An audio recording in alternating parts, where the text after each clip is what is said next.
Hello, and welcome to day 4 of our Bioethics Symposium. The theme for today is Contemporary and Future Issues. Professor Maggie Little will lead off, talking about data and digital ethics.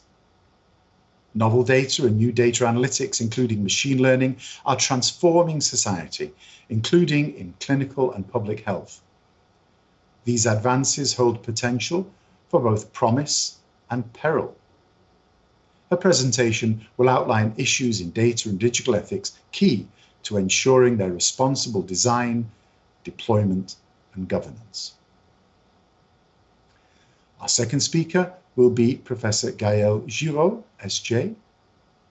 His presentation will envisage the kind of collaborative work that the new Emergent Ethics Network at Georgetown could undertake, and how he favours an approach which is problem-based, grappling with concrete issues, transdisciplinary, and which promotes conversations between scholars and those working in the field, such as physicians and activists.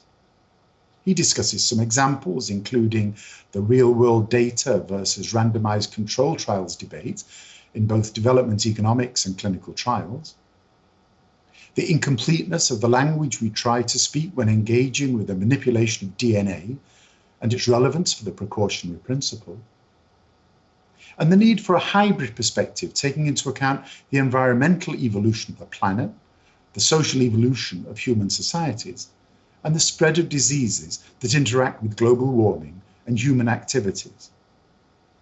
And finally, the need to imagine and build new institutions capable of taking our global commons and health seriously.